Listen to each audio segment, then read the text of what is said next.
கழுத தெரிஞ்சு கட்டருமான கதையா ஒரு காலத்தில் 40 சீட்டு 50 சீட்டு 10 எம்பி அப்படி வாங்கி நின்று கட்சி மறுபடியும் ஒரு இப்போ அவருடைய மறைவுக்கு பிறகு மறுபடியும் அவர் கொண்டு போய் காங்கிரஸில் இணைச்சாரு. மறுபடியும் அங்கே பிரச்சனையாகி மறுபடியும் வெளியே வந்தார். வெளியே வரும்போது பெருசாக ஒன்றும் கிடையாது. அதுக்கப்புறம் மக்கள் நல கூட்டணின்னு தப்பான முடிவு ஒன்று எடுத்தார்.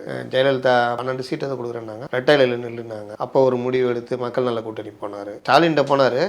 திமுக கூட்டணின்னு போகிறதுக்குள்ள கலைஞர் உஷாராயிட்டார். டக்குன்னு காங்கிரஸ் கூப்பிட்டு ஒப்பந்தம் போட்டோன்னா அது வாசக்கதவு மூடப்பட்டது. மக்கள் நல கூட்டணி போனார். அப்புறம் என்டிஏ கூட்டணி போனார். இப்படியே போய் போய் சரி இதெல்லாம் ஓகே. இப்போ ஒரு நல்ல வாய்ப்பு இருந்தது அவருக்கு. விஜய் வந்தாலும் பெருசாக வந்து அவர் கான்ட்ரிபியூட் பண்ண முடியாது. ஒரு 10% வாங்கினா பெரிய விஷயம். அப்போ அந்த 10% திமுக அடி வாங்க. அதிமுக நிச்சயமாக ஆட்சி அமைக்கிறதுக்கான வாய்ப்புகள் பிரகாசமாக இருக்குது. அப்படி இருக்கும் பொழுது நீங்கள் 2026 உங்களுக்கு ஒரு 10 எம்எல்ஏ கிடைச்சா நல்லது தானே. இந்த மாதிரி வாய்ப்புகள்லாம் நழுவு விட்டு இன்னைக்கு என்டிஏ கிட்ட போறீங்க. நாளைக்கு நீங்கள் என்டிஏ இங்கே தமிழ்நாட்டில் என்ன நீங்கள் இங்கே இன்றைக்கும் ஜெயிக்க மாட்டீங்க. நாளைக்கும் 26 இதே மாதிரி கூட்டணிகள் தான் இருக்கும். அப்போ நீங்கள் எப்படி நீங்கள் எந்த வாய்ப்பை வச்சு நீங்கள் போகிறீங்க? இது அவர் எடுத்த தப்பான முடிவு. நீங்கள் 4 சீட்டு கேட்டு வாங்குறீங்கன்னா 4 24 அட்லீஸ்ட் 20 சீட்டு கேட்கலாம். எங்களுக்கு கொடுங்க, உங்கள் கூட நாங்கள் வர்றோம் அப்படின்னு. அந்த வாய்ப்பை திருமாவளவன் எடுத்துக்கிட்டாரு.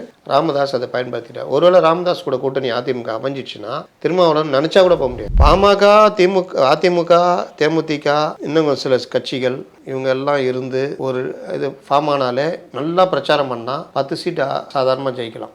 காங்கிரஸும் அங்கே போயிடுச்சுன்னா கதையை ஊற்றி மூட வேண்டியதான். கூட்டணிலாம் வந்து எப்படி வேணாலும் மாறுற நிலைமை தான் இன்னைக்கு ஓடிட்டு எல்லா திருப்தியில் இருக்காங்க. வைகோ போகும்போது அவர் பாப்பாருனா தோழர்களே எதுக்கு இங்கேருந்து கஷ்டப்படுறீங்க, அங்கே வந்துருங்கன்னு வாய்ப்பு இருக்குது. இல்லை கேட்டதை கொடுத்துட்டு திமுக வந்து சகிச்சுக்கிட்டு போனாங்கன்னா சின்னவர் சகிச்சுக்குவாரா, சின்னவர் கூட இருக்கிறவங்க சகிச்சுக்குவாங்களா அப்படின்னு எனக்கு தெரியல.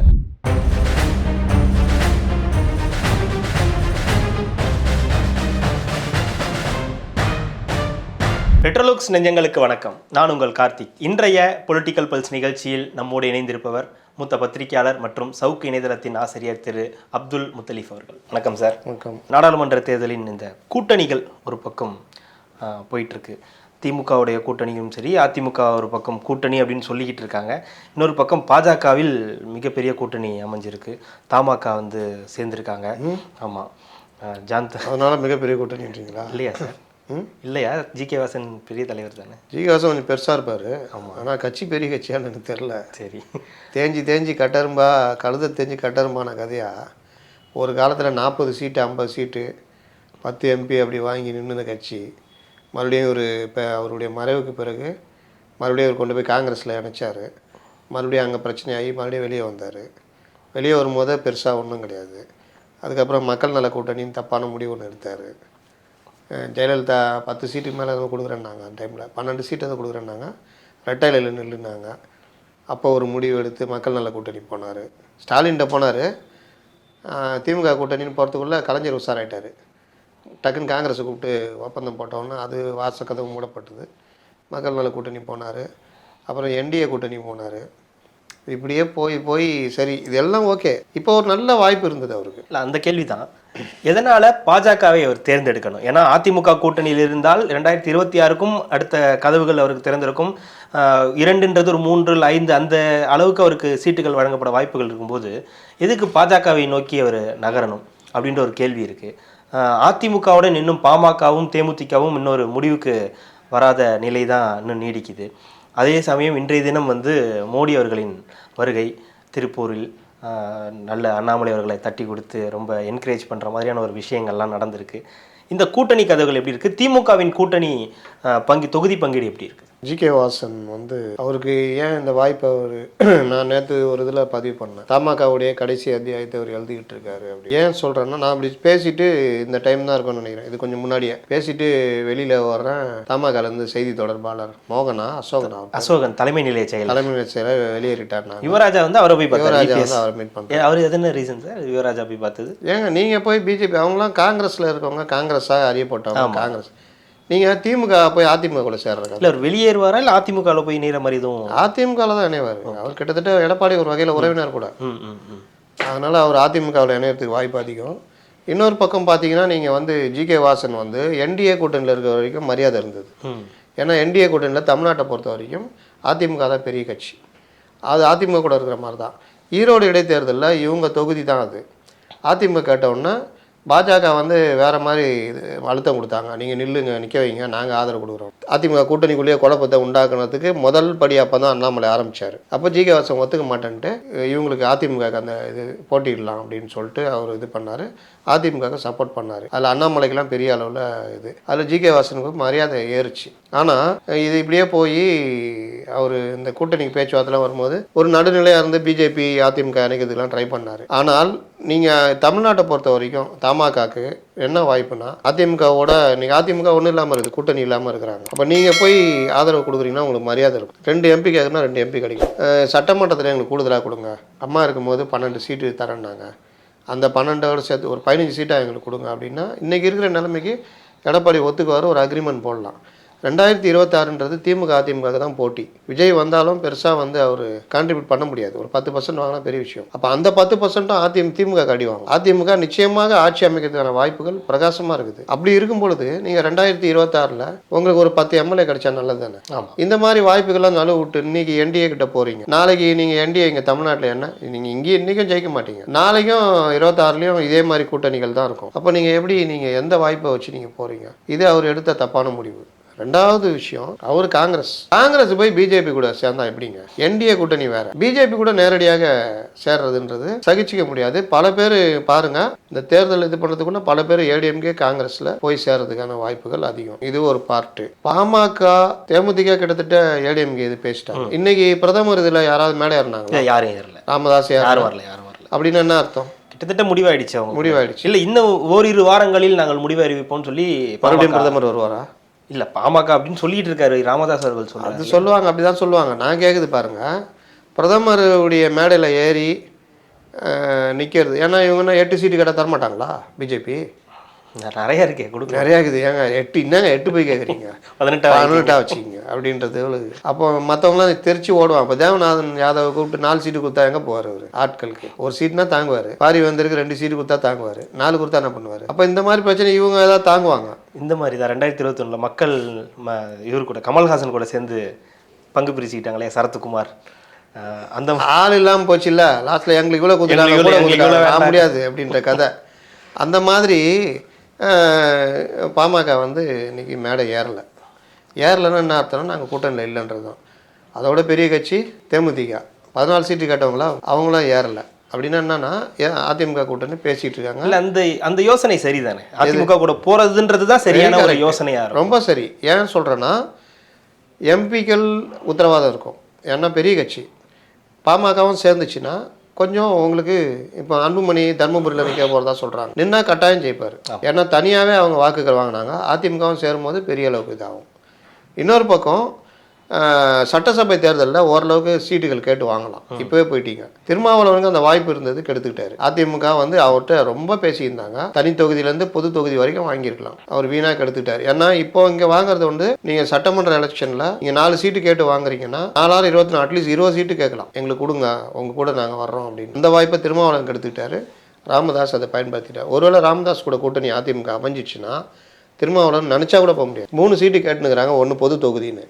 பொது தொகுதி தர முடியாது, 2 தான் தருவோம். 1 போன மாதிரியே 1 பானையிலேயும் 1 உதயசூழ்நிலைன்னா என்ன பண்ணுவார்? இதுக்கப்புறம் திருமாவளவன் ஏற்கனவே 4 கேட்டுட்டு இருக்கிறதா அவர் சொல்லிட்டு இருக்காரு. வீடு அதுதான், நீங்கள் 4 கேட்டுட்டீங்கன்னா அங்கே வாசல் திறந்துருக்க வரைக்கும் நீங்கள் இங்கே டிமாண்ட் இருக்கும். அங்கே வாசகத்தை 3 அப்புறம் நீங்கள் என்ன டிமாண்டு? தர முடியாது, போங்கன்னு என்ன பண்ணுவீங்க? இவ்வளோ தாங்க, அடுத்த தடவை பார்க்கலாங்க, 2 தரோம், மீதி 2 இதயத்தில் இடம் கொடுக்குறோம் அப்படின்னு என்ன பண்ணுவார்?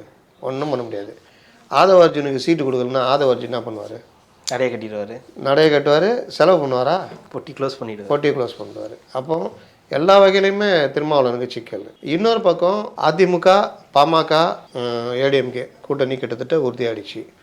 இங்கே பார்த்தீங்கன்னா தானம் கொடுத்த மாட்டை பல்ல பிடிச்சி பார்த்த கதையா, ஏதோ கஷ்டத்துக்கு கொடுத்தோன்னு நின்னாங்க.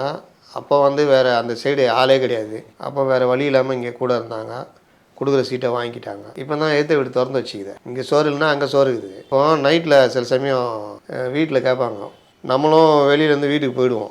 வெளியில் திரும்பி மறுபடியும் வெளியில் போகிறதுக்கு வெறுப்பாக இருக்கும். இந்த பைக்கை கொண்டு போய் ஓரம் கட்டி வீட்டில் போய் டயர்டாக உப்புமாவா இது சொல்லி தான் வெளியே சாப்பிட்டு வந்திருப்பேன்ல, இப்போ போங்க வேணாம், இப்போ மட்டும் நான் கேட்டு எனக்கு வேலை மிச்சம் அப்படின்னா என்ன பண்ணுவோம்? நம்ம இப்படியும் போக முடியாது, இப்படியோடா உப்புமாவே பண்ணித்தோல என்ன பண்ணுறதுன்னு இந்த கதை தான். இப்போ முன்ன இருந்தது உப்புமா, வெளியில் கதவை மூடி இருந்தது, போக முடியாதுனாங்க. இப்போ வீட்டுக்கு எதிரிலேயே நல்லா டிஃபன் கிடக்குது, வந்துட்டோம். என்ன உப்புமாவா அப்படி லுங்கியை கட்டிக்கின்னு எழுத்தாப்பில் போய் நல்லா சாப்பிட்டு. சில பேர் பார்த்தீங்கன்னா அம்மா வீடு இருக்கும், இந்த வீடும் இருக்கும். இவன் இங்கே சோத்தை எடுத்துன்னு அங்கே குழம்பு வாங்கி கொடுங்க. என்ன குழம்பு? சாம்பார். ஐயா என்னம்மா வச்சுக்கிறா? மீன் குழம்பு கூட இப்படி சாப்பிடுவாங்க. அந்த மாதிரி ஏற்பாடு தான் இப்போ. இங்கே இல்லையா, அங்கே போகிறதுக்கு ரெடியா. அப்போ என்ன பண்ணுறாங்க, 3 சீட்டு சிபிஎம், சிபிஐ.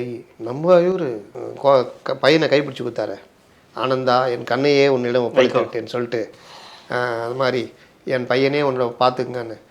அவரே இப்போ என்ன சொல்கிறாரு, ஒரு 2 சீட்டு பம்பர சின்னம், எங்கள் சின்னத்தில் நிற்போம் அப்படின்னு. பம்பரம் இன்னும் இருக்கா அவங்களுக்கு? இந்த மாதிரி நம்மலாம் கேட்குறீங்க, வருத்தமாக இருக்குது. தெரியல சார், உண்மையாகவே தெரியல சார் எனக்கு. பம்பரம் இருக்குதுங்க. இருக்கா? இருந்தால் சரி தான். கேட்டால் கொடுக்க போகிறாங்க, அதுனா பெரிய விஷயமா? பம்பர் சின்னத்தில் நிற்க போகிறேன்றாரு. சிபிஎம் சிபிஐ விடுதலை சிறுத்தைகள் 4 சீட்டு கேட்குறாங்க. அவங்க 2 பேர் கொடுத்ததை வாங்கிட்டு செட்டில் ஆகிட்டாங்க. அவங்களுக்கு என்ன ஆகுது, அவங்கள நிற்க போகிறாங்க. வாங்கிட்டு நவாஸ் கனியை கொடுத்துட்டு மேட்டர் முடிச்சுட்டு போகிறாங்க. அதனால் அவங்களுக்கு பிரச்சனை இல்லை. மக்கள் நீதி மையம், மக்கள் நீதி மையம் அவர் வந்து கோவை கேட்டார், அது கேட்டார்னு நாங்கள் அது பிரச்சனை ஓடிக்கிட்டு இருக்கு. தென் சென்னையில் நிற்கணும்னு அவருக்கு ஆசை, அங்கேயும் சீட்டு கொடுக்க மாட்டேன்னு சொல்லிட்டாங்க. அவர் ரொம்ப வருத்தத்தில் இருக்கார். ஒருவேளை காங்கிரஸ் கொடுத்து அதுலேருந்து சீட்டு கொடுக்குறேன்றாங்க. காங்கிரஸுக்கே 6+1 7 தான்றாங்க. காங்கிரஸ் வருத்தத்தில் இருக்குது. இந்த நேரம் தான் இவரை மாற்றினாங்க, செல்வ பெருந்தகையை. உடனே எல்லாம் வெளியில் என்ன சொல்லிட்டாங்க, செல்வ பெருந்தகை வந்து திமுக ஒரு வெள்ளை காக்கா பறகுதுன்னா 2 காக்கா பறகுதுன்னு சொல்கிற ஆள், அப்படிப்பட்ட ஆளை கொண்டு வந்துட்டாங்க. இனி 6 சீட்டுக்கு ஒத்துக்குவாங்கன்னொன்னா அவருக்கு ஒரு மாதிரி ஆயிடுச்சு. என்னையா நான் வந்த நேரம் இந்த மாதிரி அமைஞ்சதுன்னா என்ன தான் எல்லாம் போட்டு இது பண்ணுவாங்க, அந்த மாதிரிலாம் இல்லைங்க. மேலேருந்து கூப்பிட்டு 12 சீட்டு வாங்கிட்டு வா, அட்லீஸ்ட் 10ஆவது வாங்கணும். நேற்று கூப்பிட்ருக்காங்க டெல்லியில், பார்த்தீங்களா? கூத்து பேசிட்டாங்க. அப்போ 10 சீட்டு குறைய மாட்டாங்க. 10 சீட் நீங்கள் தரலன்னா அங்கே தான் ஒருத்தர் ஆவோ பாயின்னு சொல்லுங்கிறாரு. 12 கொடுத்தாருன்னா நீ இங்கே உட்காந்தா நாளைக்கு ஆராசா மேடையில் பேசுவார். ராமர் எங்கே பிறந்தார், ராமர் கோயில் கட்டுங்க, ராமர் இருக்குது ஆய்வின்னா அழகாக எடுத்து ட்விட்டரில் போட்டு கீழே இங்கிலீஷ் டைட்டில் போட்டு, ஏய் பாடுறா அங்கே திமுக வந்து ராமரை திட்டுறான், அந்த கட்சி கூட வந்து காங்கிரஸ் கூட்டணி வச்சுக்கிறான்னு இதுலேயும் மத்திய பிரதேசலையும் ராஜஸ்தான்லேயும் உத்தரப்பிரதேசலையும் போட்டு விடுவான். எவ்வளோ பெரிய நஷ்டம். ஏற்கனவே நம்ம தம்பி சனாதனம் பற்றி பேசிக்கிறாரு. இன்னொரு தம்பி கோமுத்ரா மாநிலம்னா தெரியுமா, அது எவ்வளோ பெரிய அசிங்கம் தெரியுமா? அங்கே இருக்கிற எல்லா மக்களையுமே மாட்டு மூத்திரம் குடிக்கிறவங்கன்னு பேச எவ்வளோ பெரிய ஆணவத்துடைய உச்சம். அதுவும் பார்லிமெண்ட்லேயே. நீங்கள் யாரோ ஒருத்தர் அவங்க மத நம்பிக்கையில் குடிக்கிறாங்க, அவங்க வந்து அவங்களுடைய வளர்ந்த விதம், அவங்க சந்திக்கிற சூழ்நிலையை வச்சு சில விஷயங்களில் அவங்க பிற்போக்குத்தனமாக முடிவெடுக்கிறாங்கன்னா, அந்த மாநிலத்தையே நீங்கள் வந்து மாட்டு மூத்திரம் குடிக்கிறவன்றதும் அவங்களுக்கு அறிவே இல்லைன்ற மாதிரி சொல்கிறதும், அதுக்கப்புறம் பிஜேபிக்கு ஓட்டு போட்டவங்களாம் முட்டாளுங்க அப்படின்ற மாதிரி சொல்கிறதும் எவ்வளோ பெரிய ஆணவத்துடைய உச்சம். அப்போ உனக்கு ஓட்டு போட்டவங்களாம் நான் பெரிய புத்திசாலியா? அவருக்கு சீட்டு, நீ அவனுக்கு என்ன நல்லது பண்ணியிருக்க? ஒரு சீட்டு கிடையாது இல்லை இந்த தடவை. யாருக்கு? செந்தில்குமார் கிடையாது. அப்புறம் மறுபடியும் போய் அங்கே போய் வேறு ஏதாவது சொல்லுவேன். அதனால் இதுக்கு இதாக நல்ல மனுஷன், ஆனால் இந்த மாதிரி பிரச்சனையில் மாட்டிக்கிட்டாரு. வாய் தான் பல பேரை காலி பண்ணும். இது இப்போ இந்த மாதிரி இருக்கும்போது இவருக்கு கொடுத்தா பிரச்சனைனா காங்கிரஸ் இது வேற யோசிக்குது இல்லை. 2Gயில் வந்து பார்த்தீங்கன்னா 2G ஊழல்னால தான் 2014 தோத்தாங்க. 2G ஊழல் யார் பண்ணா? கனிமொழி. இவங்க தான், திமுக. காங்கிரஸா பண்ணிச்சு இல்லை. மன்மோகன் சிங்கே லெட்டர் எழுதுனதுலாம் வெளியே வந்துச்சு இல்லை, பிரதமரை மீறி பண்ணாங்கலாம் வந்துச்சு. அப்போ அதுடைய பலனையும் அனுபவிச்சாங்க. அன்றைக்கி அண்ணா ஹசாரே பெருசாக ஊழல்னு தூக்கிட்டு வந்ததெல்லாம், அண்ணா ஹசாரே எங்கே வந்தார் எங்கே போனார்னு தெரியாது. அது எல்லாமே பிஜேபி ஆட்சிக்கு வரதுக்கான ஏற்பாடு.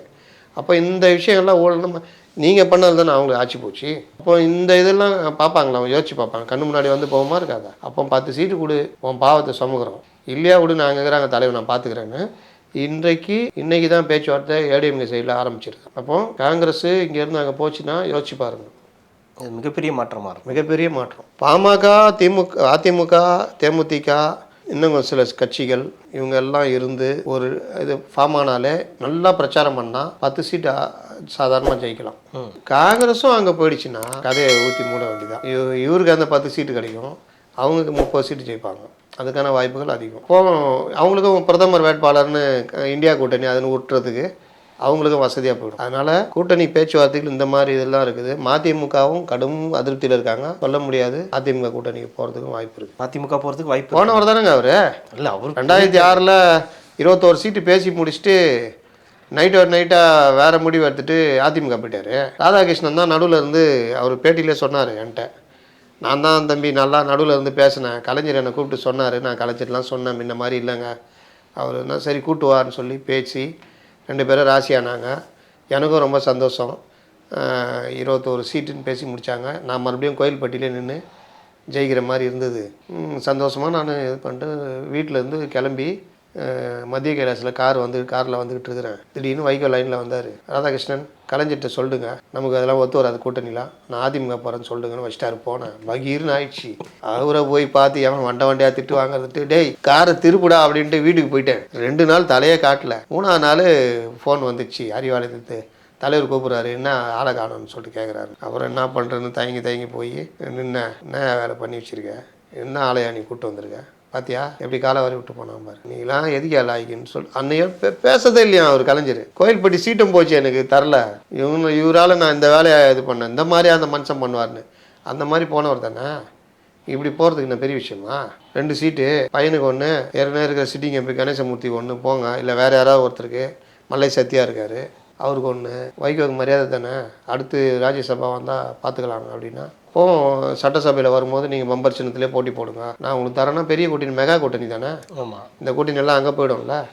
அப்புறம் வண்டியாக திட்டுவார் இப்படியா திரும்பி. அதில் இந்த யார் ஜாபர் சாதிக்கு வேறு மாட்டிக்கிறானா, நல்லா வச்சு செய்வாப்பில். அப்போ இந்த கூட்டணிலாம் எப்படி வேணாலும் மாறுற நிலமை தான் இன்றைக்கி ஓடிட்டு எல்லா திருப்தியில் இருக்காங்க. வைகோ போகும்போது அவர் பார்ப்பாருனா, தோழர்களே எதுக்கு இங்கேருந்து கஷ்டப்படுறீங்க, அங்கே வந்துருங்கன்னு வாய்ப்பு இருக்குது. இல்லை கேட்டதை கொடுத்துட்டு திமுக சகிச்சுக்கிட்டு போனாங்கன்னா சின்னவர் சகிச்சுவாரா, சின்னவர் கூட இருக்கிறவங்க சகிச்சுவாங்களா அப்படின்னு எனக்கு தெரியல. ஏன்னா 25 சீட்டு திமுக நிற்கணும்னு முடிவு பண்ணியிருக்காங்க. 15 சீட்டு தான் வெளியில், இதோட சேர்த்து பாண்டிச்சேரியோட சேர்த்து 14 சீட்டு தான் வெளியே. 25 திமுக நிற்கணும்னா இதை எப்படி சின்னவர் ஒத்துக்குவார்? இந்த மாதிரிலாம் எல்லாருக்கும் கொடுத்துட்டு போகிறோம். காங்கிரஸ் 10 கொடுக்கணுன்றாங்க, மீதி இருக்கிறது 4, விசிகா 4 கேட்குறாங்க, 2 இவங்க 3 6 கேட்குறாங்க, 2 இடதுசாரிகள் 2 பேரும். வேறு யார் இருக்கா? ஏற்கனவே 2 கொடுத்தாச்சு, கொங்குக்கும் முஸ்லீம் லீக்கும். இது ஆந்திராவில் தான் கடன் வாங்கணும், எங்கேயா கடன் வாங்கணும், பக்கத்து ஸ்டேட்டில் கடன் வாங்க வேண்டியதான். அப்போ இது இவங்க ஏற்றுக்க மாட்டாங்க, தயாராக இல்லை. அதோடைய விளைவு பாருங்கள், வருங்காலங்கள் நல்லா தரமான சம்பவங்கள்லாம் இருக்குது. அதனால் கூட்டணி இப்போ சொன்னாங்கள்ல 39-0 இதெல்லாம் நடக்காது. நான் கேட்டவங்களாம் அதான் சொன்னேன், இருங்க கூட்டணி முடியட்டும், யார் எந்த பக்கம் இருக்கிறான்னு பார்ப்போம். அதுக்கு பிறகு தொகுதி வாரியாக எந்த கட்சிக்கு எந்த தொகுதி கொடுக்குறாங்கன்னு பார்ப்போம். 3வது எந்த தொகுதியில் யார் வேட்பாளர்னு பார்ப்போம். இதுக்கு அப்புறம் தான் நம்ம ஒரு முடிவுக்கு வர முடியும், யாருக்கு யார் ஜெயிக்க முடியும். இந்த தொகுதியில் அன்வர் ராஜாவை ராமநாதபுரத்தில் போட்டிருக்காங்களா, முடிஞ்சதுரா, முஸ்லீம் லீக் தோற்றுரும், அன்வர் ராஜா ஜெயிப்பார். இந்த மாதிரி தொகுதிகளை நம்ம முடிவு பண்ணலாம் அப்படின்னு. அதனால் வர்ற காலங்கள் நல்ல தரமான சம்பவங்கள்லாம் இருக்குது. இப்போ நம்ம பேசுனதெல்லாம் நடக்கணும்னு சொல்ல முடியாது. ஆமாம், நடக்க வாய்ப்பு இருக்குது அப்படின்றதான் பதிவு. இல்லாட்டி சொல்லுவாங்க, பாத்தியா அது சொன்னாங்க இது சொன்னாங்க. அரசியல் எதுவும் நிலையானது இருக்கிற நிலைமையில் அங்கே சேனல் ஓப்பன் பண்ணிட்டாங்க, காங்கிரஸும் அங்கே பேச்சுவார்த்தையை ஆரம்பிச்சிச்சு, மிஸ் ஆனால் அங்கே போயிடுவாங்க. ஒரு நிலை தான் இப்போ போயிட்டு இருக்கு. ஆமாம், இதுதான் இப்போதைய நிலைமை. பிஜேபிக்கு கிட்டத்தட்ட நீங்கள் சொன்னீங்க, என்ன சொன்னீங்க, இளைய தலைவர் முதுகில் தட்டினார்னு.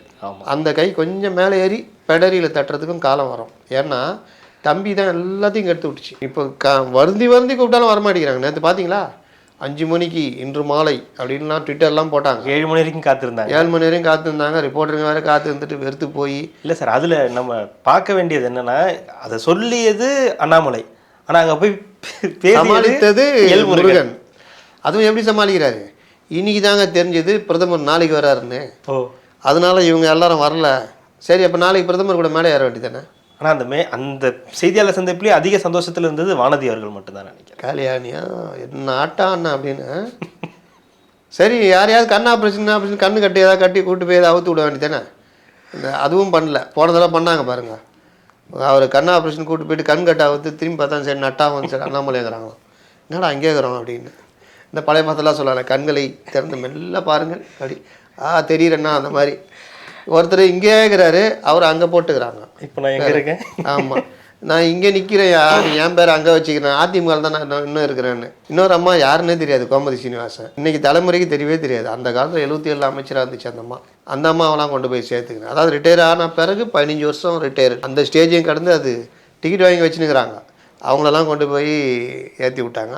அந்த மாதிரி ஒரு 2-3 டிக்கெட்டு பிடிச்சி நேற்று ஹோட்டலில் கொண்டு வந்து காமிச்சிருக்கலாம், அதுக்கும் வழி இல்லாமல் போச்சு. அதனால் இன்றைக்கி மேடையிலும் யாரும் ஏறலை. அதனால் கிட்டத்தட்ட அண்ணாமலைக்கு இது ஒரு சிக்கலான காலகட்டம். எண் மக்கள் அவர் எந்த அளவுக்கு கொண்டு போய் சேர்க்கணும். ஏன்னா அவர் திமுக எதிர்ப்பு மற்ற எதிர்ப்பு இதெல்லாம் இருந்தாலும் ரொம்ப கடினமாக கொண்டு போனாரா அந்த எதிர்ப்புன்னு பார்த்தா கொஞ்சம் ஃபெயிலியர் தான். டிஎம்கே ஃபைல்ஸ் 1 அவர் கொண்டு போன வேகம் அவருக்கு இருந்த அந்த மரியாதை அந்த இது டிஎம்கே ஃபைல்ஸ் 2 அவர் பண்ணலை. சவப்பெட்டி மாதிரி ஒரு பொட்டியில் போட்டு கொண்டு போய் கவர்னர்கிட்ட கொடுத்துட்டு வந்துட்டார். கரெக்டாக அந்த பொட்டிக்குள்ளே என்ன இருந்தது கூட தெரியாது. ஃபைல்ஸ் 3ல் பார்த்தா அங்கே அடிப்பேன் இங்கே அடிப்பேன்னு பெருசாக ஒன்றும் இது பண்ணல. Audio வெளியிடுறாரு 2G audio. 2Gன்றது இந்த தலைமுறைக்கு என்னன்னு தெரியாது. கரெக்டாக 2Gனா ஏதோ 5G விட்டுருக்காங்க அந்த மாதிரி. அதோடைய ஆரம்ப வடிவம் தான் 2G. ஆக்சுவலாக அதான் உண்மை. ஆனால் அவன் என்ன நினச்சிக்குவான், ஏதோ ஒரு அலைக்கற்றை அந்த இது ஏதோ ஒன்று நினச்சிக்குவான். அப்போ அதில் ஊழல் நடந்திருக்கானா, என்ன நடந்திருக்கு, யாரெல்லாம் இது பண்ணான். கனிமொழி ஜெயிலுக்கு போனாங்கன்னா கூட நீ பல பேருக்கு தெரியாது, திமுகவுக்கு தெரியாது. அந்த மாதிரி நிலமையில நீ ஆடியோ வெளியிடுறீங்க. அந்த யார் அது ராசா யார், ஜாபர் சேட்டு யார், ஜாபர் சாதிக்கு வேணால் இப்போ 2-3 நாள் எல்லாருக்கும் தெரியும். ஜாபர் சேட்டு யாருக்கு தெரியும், சங்கர் ஜிவால் தெரியும். அவர் அப்போ என்ன வந்தார், அவரும் இவர்கிட்ட பேசுகிறாரு. அப்போ நீங்கள் வெளியிடுறீங்கன்னா அது கொஞ்சம் விவரம் பண்ணி சொல்லணும். அதுவும் அந்த வேலையை நாங்கள் தான் பார்த்துன்னு வரோம், என்ன பேசுனாங்க அந்த டைமில் என்ன நடந்ததுன்னு. அப்போ இவ்வளோ பிரச்சனைகளில் நீங்கள் அந்த அறுவடை பண்ணுறதுக்கு விதமாக நீங்கள் செயல்படவில்லை அப்படின்றோம். செந்தில் பாலாஜி மேட்டரை பெருசாகிடணும் தொடவே இல்லை, மணல் மேட்டரை பெருசாகிடணும் தொடவே இல்லை, கிளம்பாக்கம் மேட்டரை பெருசாகிடணும் தொடவே இல்லை. இந்த மாதிரி பல விஷயங்களை தொடாமே இவர் அரசியல் பண்ணுறாரு. ஏன்னா அந்த சில விஷயங்களில் அனுகூலமாக போகிறாரு. இது அவருக்கு எப்படி வாக்குகளை வாங்கி தரும்.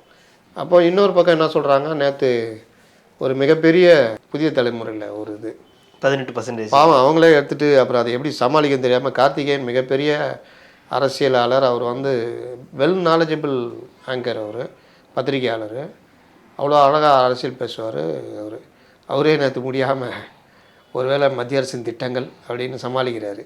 என்ன பண்ணுறது, அது இவங்களாலே பொறுத்துக்க முடியல, ஆதரவு பத்திரிகையாளர்களாலேயே. என்னையா நியாயம் அப்படி இப்படின்னு அவங்க வேறு தனியாக இது. அப்போது நீங்கள் 3%லேருந்து 2.6%லேருந்து 8%ன்னு போட்டிருந்தா கூட ஓகே, தப்பிச்சிருக்கலாம். ஒன்று அழிச்சிட்டு 8 மட்டும் போட்டிருந்தா கூட நம்மளே கூட யோசிப்போம், கரெக்டு இவங்க ஏதோ சொல்கிறாங்க அப்படின்னு.